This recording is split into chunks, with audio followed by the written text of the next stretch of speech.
Muito bem. Então, boa noite a todos que estão chegando. Hoje nós vamos dar sequência aos comentários do livro. Diria que é a parte de a parábola do semeador, parte 2.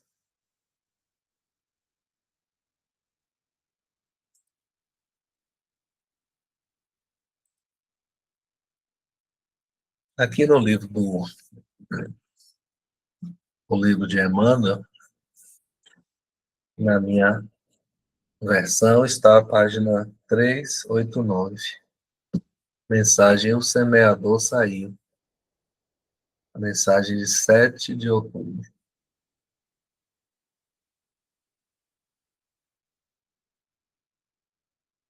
Então, essa mensagem está no livro Paz, capítulo 6. O semeador saiu. Tá? Ele faz uma comparação, a metáfora das plantas, o cuidado com as plantas e o cuidado com a seara do bem. É muito, acho que Chico Xavier, ele, durante muitos anos, seu trabalho foi numa fazenda modelo,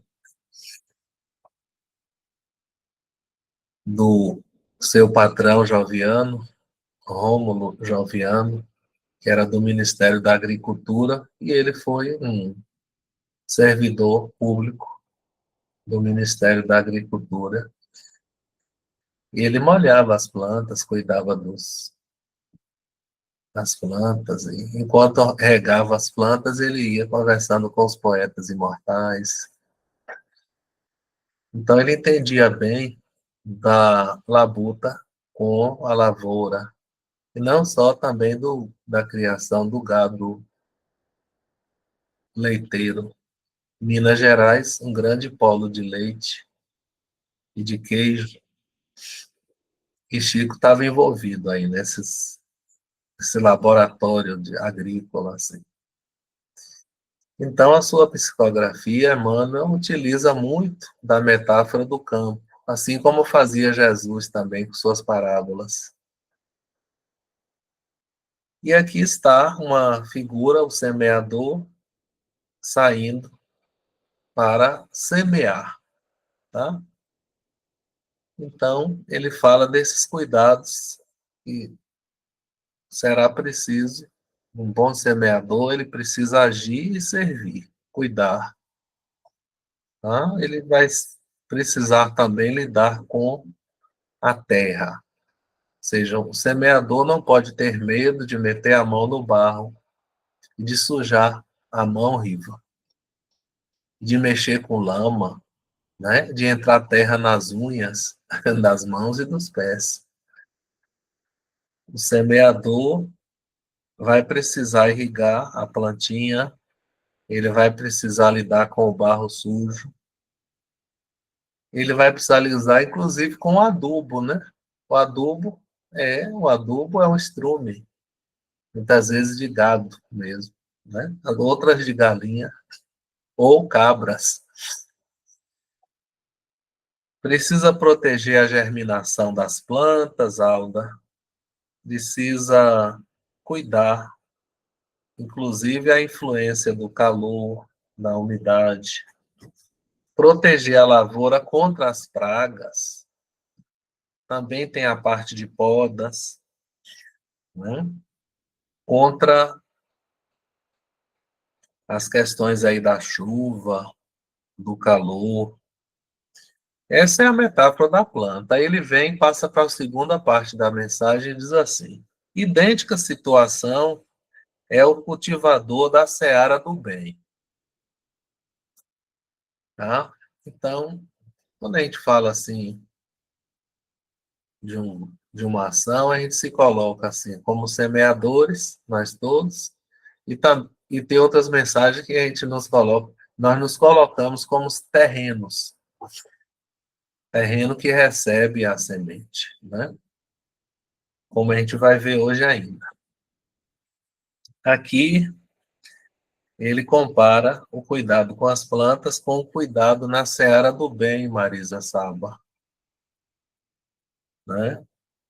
Porque a semente aqui, Milena, é a semente das ideias, tá? Então, as ideias novas ou velhas, toda ideia lançada é como a semente no solo da vida, no solo dos corações, Teresa e Kátia Maltês, né? Então, as sementes são alusivas à renovação espiritual. Só que o semeador, Ivana, vai precisar lidar com terrenos difíceis. Agora não é mais o barro, o estrume, agora são as incompreensões, a ignorância, a intolerância, né? Não vão encontrar os semeadores da alma terrenos aplainados, lisinhos, né? Senão escarposos, difíceis.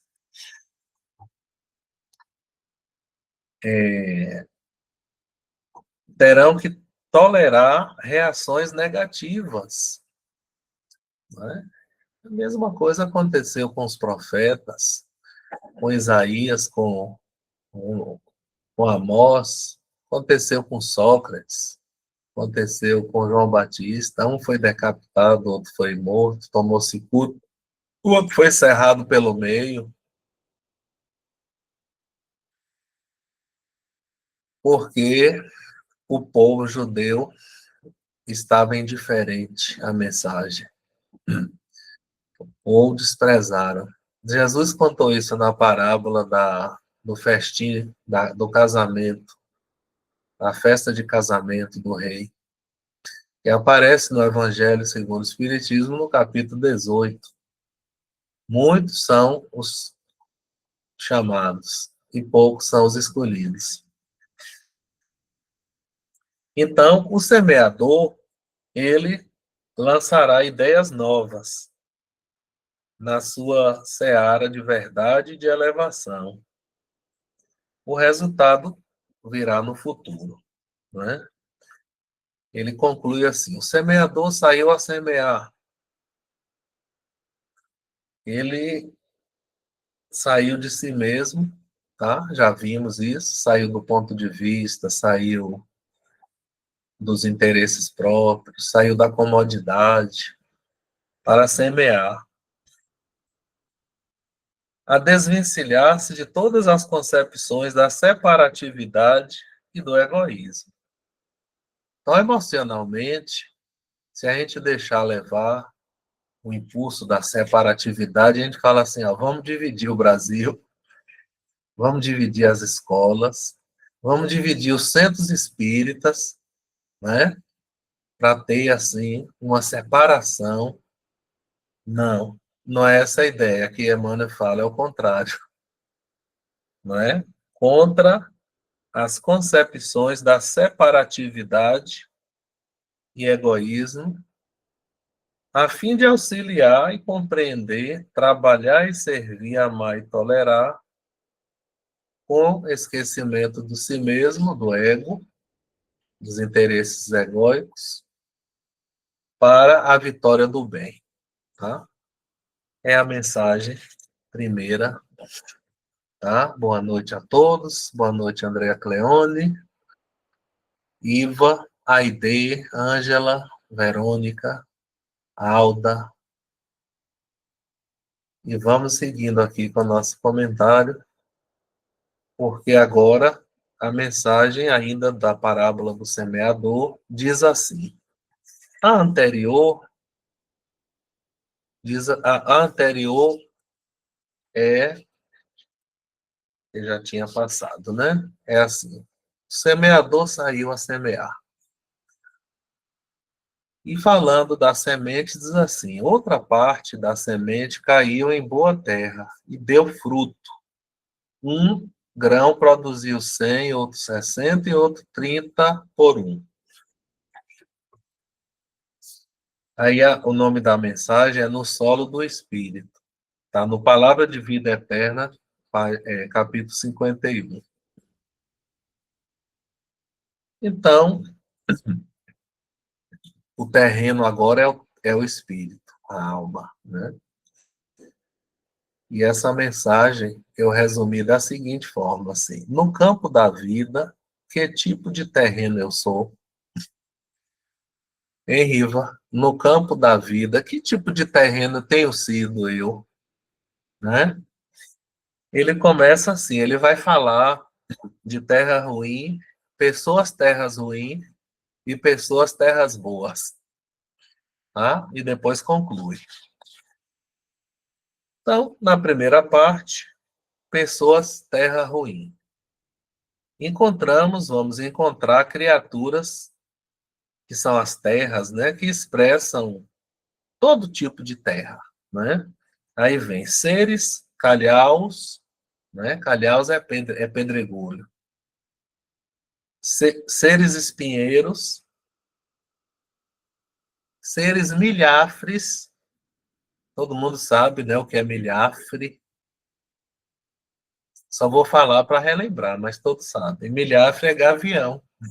É uma espécie de ave lá, um gavião, assim. Homens parasitas, e ele vai dizendo, homens charcos, furnas, superficiais, pessoas obstáculos. Pessoas obstáculos são aquelas que criam dificuldade, assim, para que o negócio trava, né? Não flui. Pessoas venenosas, pessoas como palhas. A pessoa palha, assim, o fogo que cresce, né? Fogo de palha, assim. Daqui a pouco apaga de vez.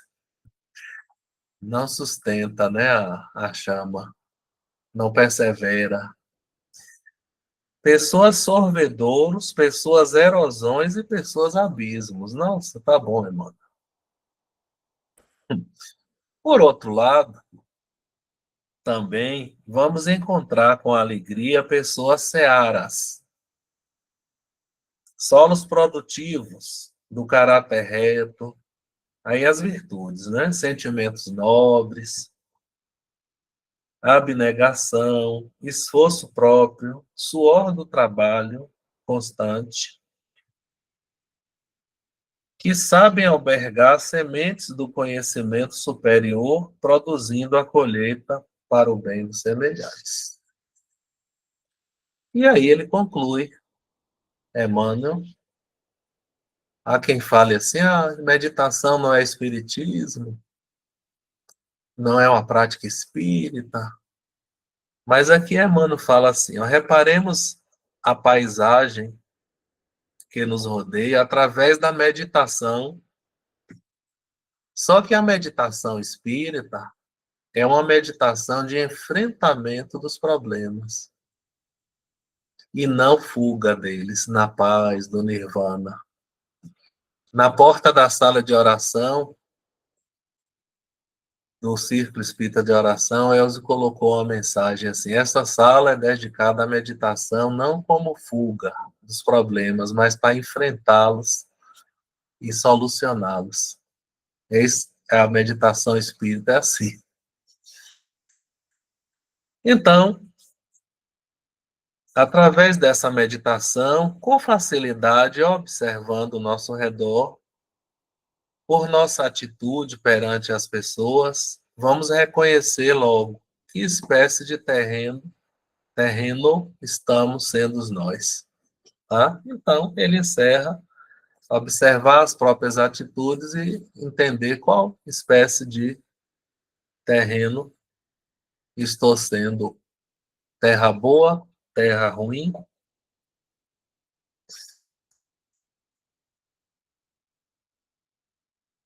Próxima mensagem diz assim: na senda de todos.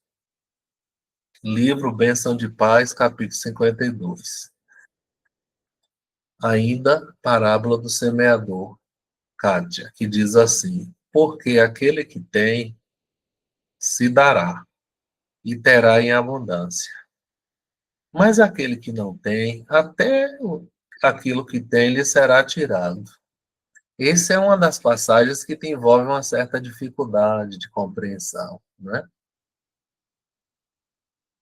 Entendida de forma literal, parece uma injustiça de Deus, né? Se o Deus malvadão, quem tem muito, ele dá mais, e quem tem pouco, ele tira o pouco que tem, né? Entendido de forma literal. Só que tem uma lei espiritual menor, que a gente chama a lei do fluxo vivo de energia. Eu que gosto das iniciais, então é FVE. FVE é fluxo vivo da energia. Eu vou explicar. É, Antes, eu vou explicar um pouco a metáfora do Lago de Genezaré, que é um lago de água doce, né? Do Monte Hermon e da Cesareia de Filipe ao norte, desce o Rio Jordão e alimenta o Lago de Genezaré. É um lago de água doce que tem peixes, no seu entorno tem terras férteis, tem abundância de plantações e riqueza de natureza. Boa noite, Consa. E a água chega no Lago de Genezaré e ela sai também pelo Jordão e desce para o Mar Morto, na Palestina, embaixo, na Judéia. Onde o rio acaba ali.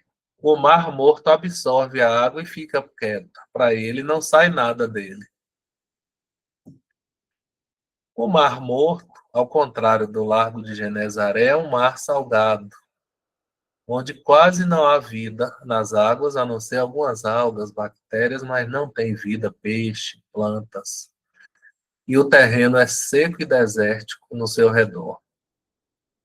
Então, a metáfora do Lago de Genezaré, ele recebe e doa águas. O Mar Morto recebe e retém. Segundo a lei de fluxo vivo de energia, toda vez que nós recebemos da vida coisas boas e passamos esse para frente de alguma forma, estendendo esse bem cresce, desenvolve e cresce. O amor que se reparte, o conhecimento. Agora, toda vez que você recebe uma bênção e retém aquilo de forma egoísta para uso fruto próprio, essa bênção murcha, míngua e morre e acaba.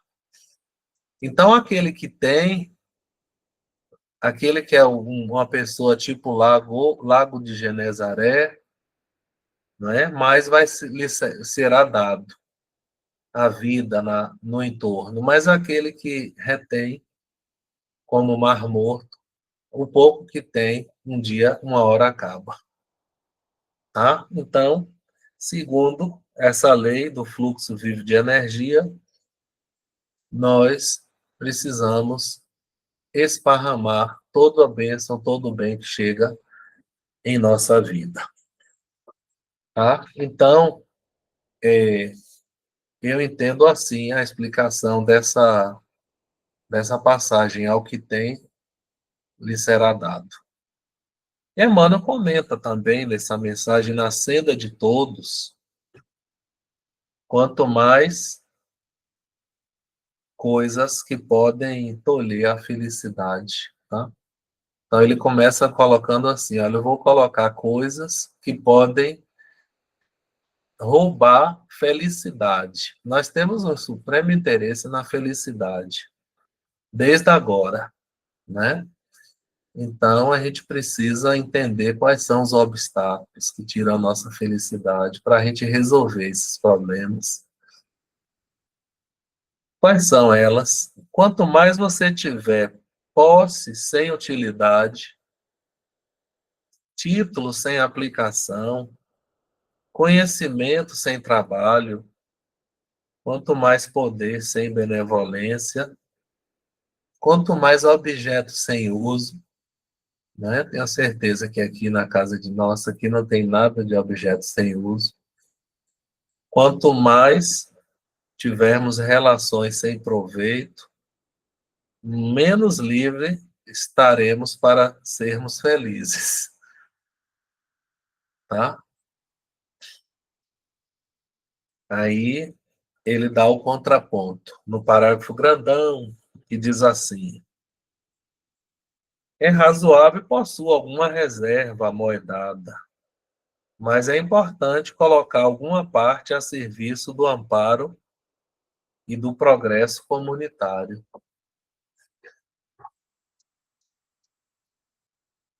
É importante alcançar o título ou laurel terreno, mas também é importante mobilizá-los em auxílio aos semelhantes.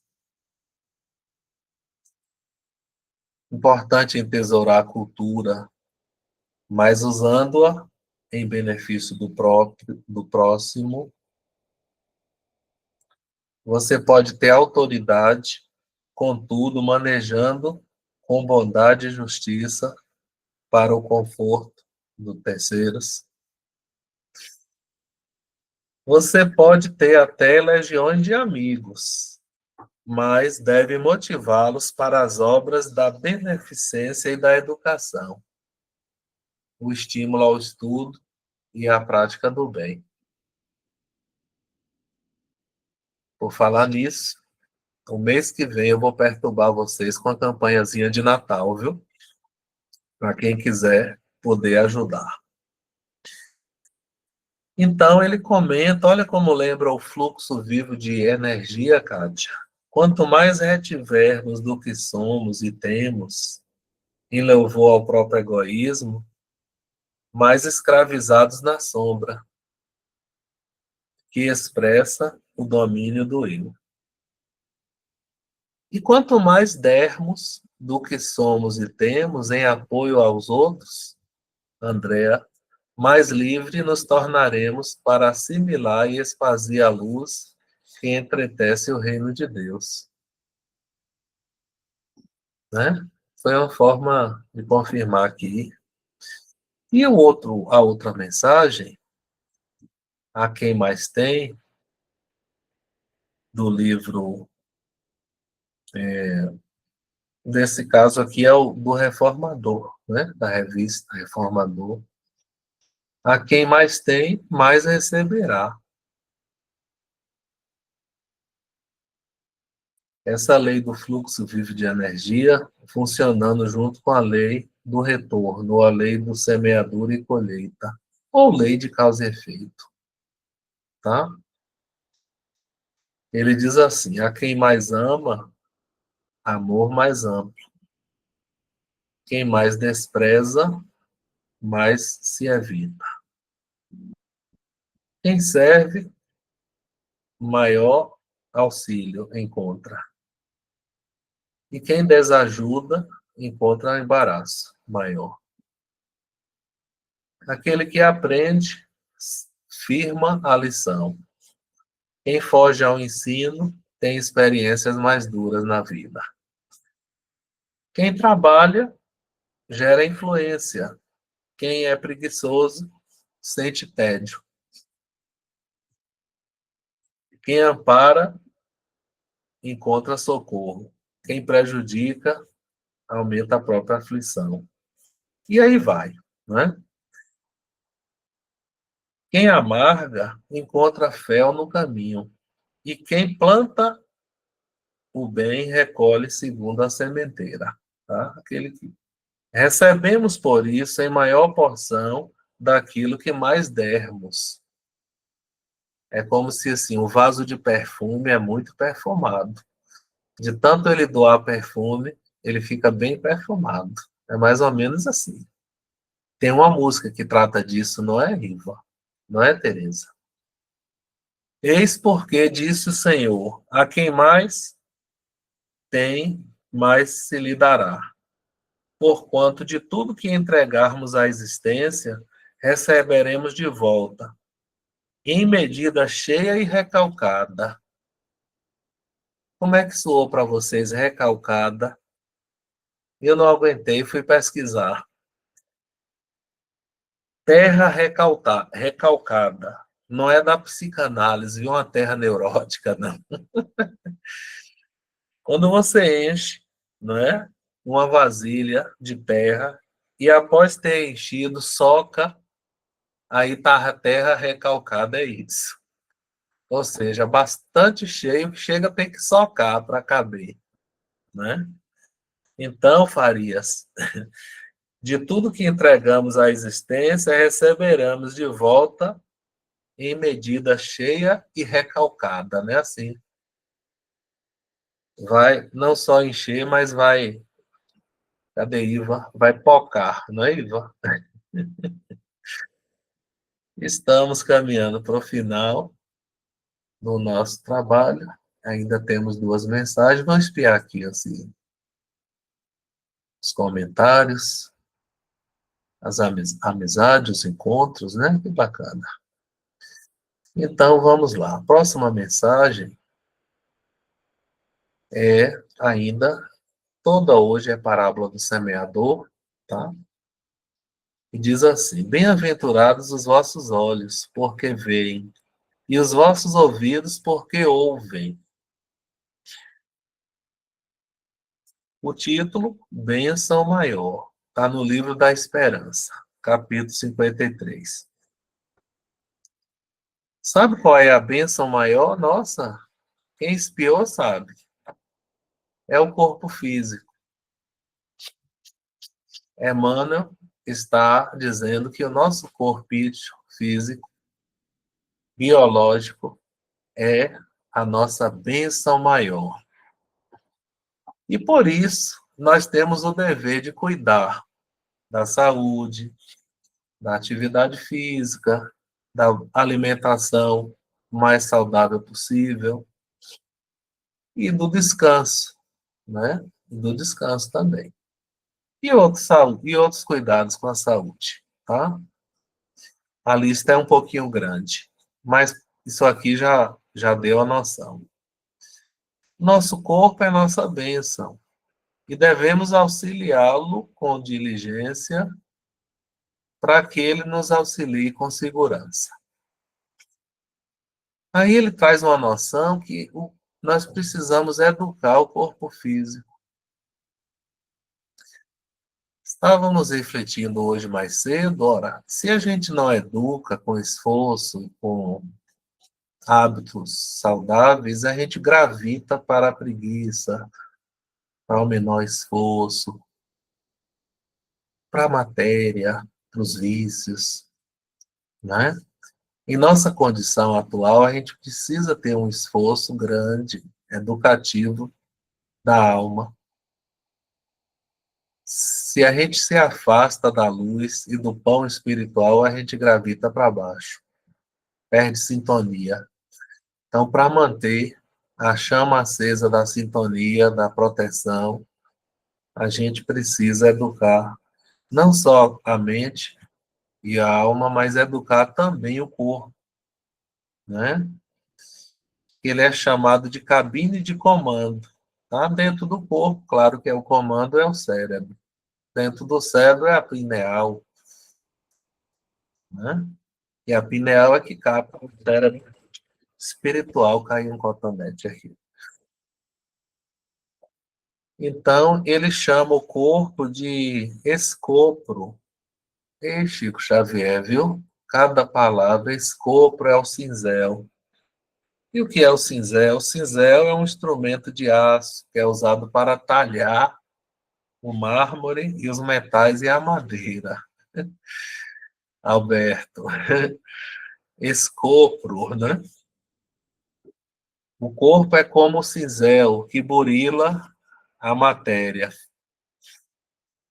É uma pena que a gente grafa as concepções buscando inspiração superior. O corpo é uma lira que a gente canta a nossa renovação. O corpo é um santuário e devemos fazer dele um templo da emoção, aurindo forças para sonhar, para ter esperanças. Ou formar família, ele fala aqui da reprodução, né? Família, filhos. Tem gente que diz o corpo é ocupado, né? Há quem o culpe pelo golpe da criminalidade. Não fui eu, não. Foi uma força que veio em minha mão, assim, atirou, fez, né? Bateu. Há quem culpa o corpo pelos vícios, como se o carro pudesse se responsabilizar pela embriaguez do condutor. Há quem o culpa pela cólera, inclusive, né? Os hormônios. A gente fala, não foi eu, não, foi a TPM, né, Kátia? Qual se o telefone fosse responsável pelo desequilíbrio de quem está lá falando as coisas? O corpo te retrata a inteligência em desenvolvimento no planeta. Ele é semelhante ao filho em menoridade no colo do planeta, a Mãe Terra. Ele encerra com um símbolo lindo. Ele compara o corpo com uma estrela. Quem desenha uma estrelinha assim, a vapo, vapo faz 5 pontas. Uma ponta apontando para o céu, duas fixadas na terra e dois braços, né? Olha como Emmanuel fala isso. A grandeza do corpo é um instrumento vivo para o teu progresso e elevação. Observas no corpo, na tua condição de uma estrela novinha, Consa, que lindo, né? Com duas pontas cativas na forma de pés, aprisionados ao chão do mundo. Duas hastes no feitio de braços para o trabalho, e uma antena em que a luz do pensamento chameja, vitoriosa, erguida à majestade dos céus. Muito lindo mesmo, né? Muito bem.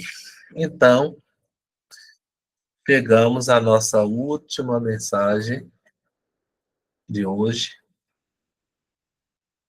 que comenta o versículo 23, que diz: Mas a semente que foi semeada em boa terra é o que ouve e compreende a palavra. Então dá fruto. Um produz 100, outro 60 e outro 30 por um. E ele chama essa mensagem, que está no livro Ceifa de Luz, a mensagem 13, na gleba do mundo. A gleba é terra, né? Então, no terreno do mundo. Ele fala um pouco de volta do plantio e da colheita, tá? A vida é o trato de chão, de solo. Devemos nos erguer cada dia e amparar o nosso campo de lavoura, de serviço, de forma que o campo nos ampare também. Então, a sementeira é o dever a cumprir, o compromisso. O terreno é o próximo, né? As pessoas são os terrenos. Lavrar o chão é dar sem pensar em nós. E aí ele diz: basta que plantes o bem para que o bem te responda. No entanto, é preciso plantar o bem com perseverança. Nunca esmorecer. Esse Chico Xavier, eu acho que era do tipo fazedor, viu? Era o tipo ativo, aquele que realizava o bem mesmo, não ficava só pensando. Qual ocorre na lavoura comum, é preciso contar com aguaceiro, é preciso contar com a canícula. A gente pensa que sabe o que é canícula, né? Talvez esteja imaginando assim um pedaço de cana, assim, ou de vara, né? Sabe o que é canícula? É um período de calor intenso e seca que prejudica a plantação. Tá vendo como a gente lê as mensagens e não vai olhar o dicionário, o que está falando a cada palavra? né? Eu desconfiei de canícula, fui lá olhar e vi que não era nada do que eu imaginava. Canícula é a seca, é o período, né, quente que a planta sofre, igual está aqui no sertão, né? Outubro seco, quente, esperando as águas de novembro e dezembro. Então, na gleba do mundo, vai-se preciso contar com aguaceiro, canícula, ou seja, seca, granizo, vento, praga, né? Não vale reclamar. Vixe, como a gente gosta de reclamar, né? Qualquer estressezinho a gente já está começando a reclamar. Remove a dificuldade e prossegue firme. Acima de tudo, importa o rendimento, a produção, o benefício de todos. A árvore será conhecida pelo fruto. Se alguém te despreza, menoscabando a suposta singeleza do encargo, esquece a incompreensão e continua plantando. Muita gente não se recorda que o pão, até chegar à nossa mesa, passou por uma série de coisas que começou com a plantação lá. Quando alguém fala em descanso, não acredite nessa ilusão. Sabia que cansaço é a queixa mais comum nos médicos? Ando cansado, né? E aí os laboratórios adoram, porque vendem vitaminas, né, para o cansaço. Será mesmo que a gente está cansado? Às vezes é. Mas ele fala assim, ó, tome cuidado com a ferrugem do ósseo, que consome a enxada, mais do que a movimentação no serviço, né? O médium precisa capinar, senão enferruja a enxada. Trabalha e confia na certeza de que o Senhor observe e segue vigilante. Não duvides nem temas. Gente, tanta coisa. E a recompensa? Ah, vem no final aqui, ó. Dá o melhor de ti à seara da vida. E o divino lavrador, né? O divino lavrador, sem que percebas, pendurará nas frondes do teu ideal a floração da esperança e a messe do triunfo, ou seja, a vitória final, né? Que vitória que dá trabalho, mas dá mesmo. A porta é estreita mesmo, o caminho é apertado, não tem facilidades, viu? Mas tem o triunfo, tem a esperança e tem a paciência de Deus, né? Muito bem. Então, pessoal, eu agradeço mais uma vez a atenção e vamos seguindo confiantes em dias melhores.